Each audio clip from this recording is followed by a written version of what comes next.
I grew up in a little town called Kona on the Big Island of Hawaii, and I was born and raised there, and started surfing when I was 5 years old. My parents had a little restaurant there by the beach, so I kind of grew up swimming and body surfing and fishing and stuff, and I just kind of, surfing was kind of a little bit of a natural progression. The surfing thing's been great for me. I mean, really, just growing up a little surf grom in Hawaii, I met all my friends through surfing, and we just were like a little pack. And then as I progressed to surfing, I started surfing in contests and met good friends through that. And, it's been great. I've been able to travel and meet a ton of cool people and see different places. I've been around the world a million times, and traveled on the pro tour for 12 years, and it's just been great. I'm really thankful. Being from Hawaii, I like the tropics. I like places that have clean, warm water and reefs, and so I'm kind of a big fan of Tahiti, Fiji, Indonesia, places like that. Places that you never get cold. I'm not a big fan of those places where you need like a thick wetsuit for surfing. So, yeah. I've been going to Tahiti for probably 10 years now, 12 years, and I love the place and the culture and the people, and the food is amazing, and the surf there is incredible, and we've had a ton of really good days at Teahupoo, and that place has just been special to me because I've had some of the most memorable waves of my life there, and whether it's 4 foot and perfect with my friends or huge toe swells or whatever, it's always a great trip, super memorable. I really love the place. It's kick back, relax, and cruisy, and all the Tahitians want to just kick back and have a hinano with you, and everyone's super friendly and invite you in their house and make you food, and it's just great. And then you get out on the water, and the surf is just so incredible, and when the waves are big, it's all scary and kind of spooky, and you always have one of those days. It's where everyone's on edge and having a good time.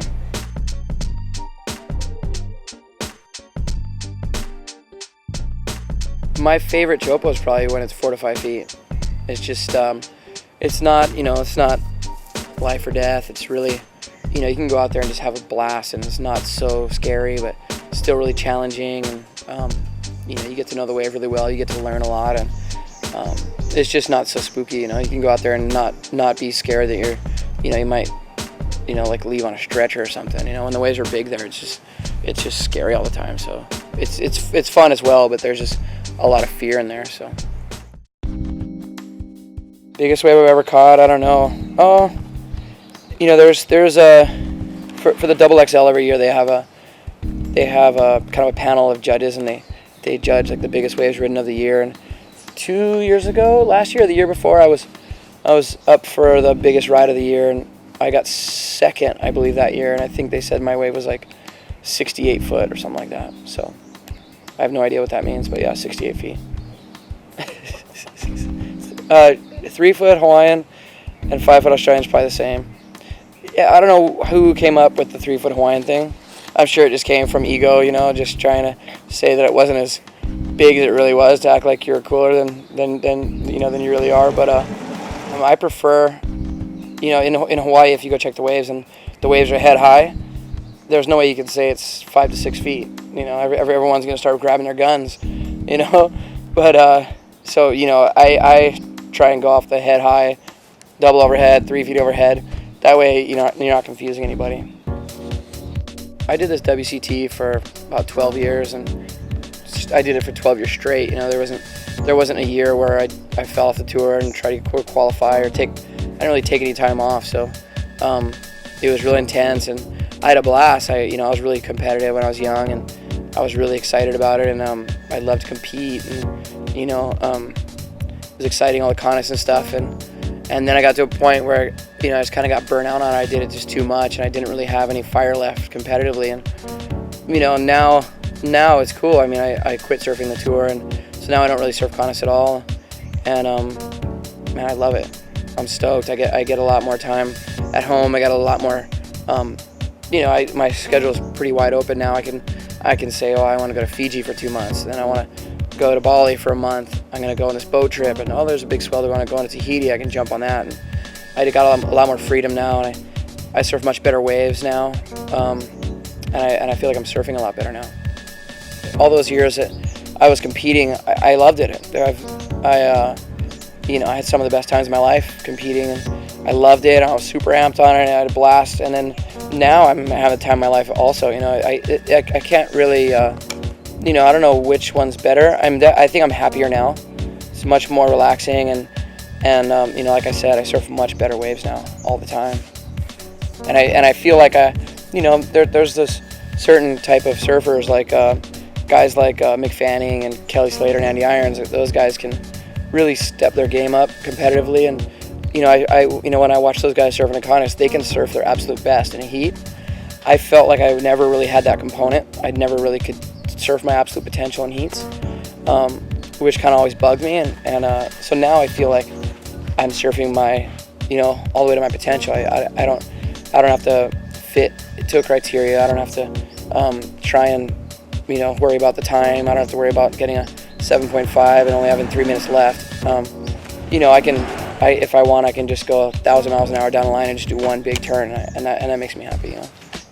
These days, life's a little bit simpler. I got a family and got a young son named Jackson, and got a wife and got a home in Hawaii and have a real home base. And I spend a lot of time at home surfing and hanging with the friends and hanging with the family, and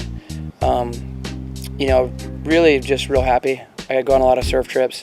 I go to places I want to go, places like Fiji and Bali and in Indonesia and Tahiti and these really exotic locations that I go with people that I want to surf with, people I respect. I work with guys I want to work with, and I couldn't be happier. I'm pretty easy to please when it comes to surfing. Here we are in Tavarua in Fiji, and like the day before yesterday, the waves out of CloudBreak are like 10 to 12 feet and really challenging and powerful, and I love those conditions. Those are all time. And then yesterday or this morning, the waves were a little bit overhead and just really high performance, all turns, and I love that as well. As long as I'm with a good group of people and I'm having a good time, it's all good. It doesn't always have to be 50 foot or anything for me at all. I spent a couple months a year in Fiji here on Tavarua Island doing the boatman thing.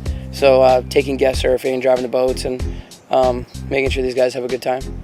Yeah, I love it. Here on Tavarua we have most of the guests come here because they work hard all year long and they save their money and they go on vacation and they want to go somewhere and get some good surf and have a good time and rest and relax, and it's great.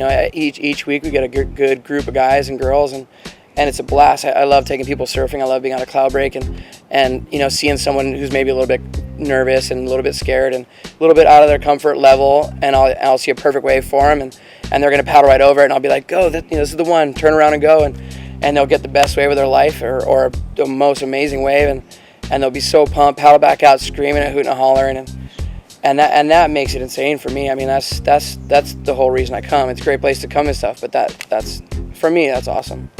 The beauties of Tavarua, there's a few on this trip actually. Just kidding. The beauties of Tavarua, this whole place is amazing.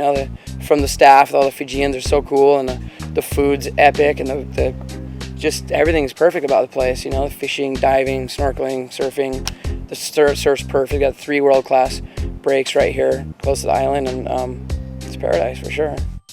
The dangers of Tavarua, sea snakes is up there. Do not let a sea snake bite you.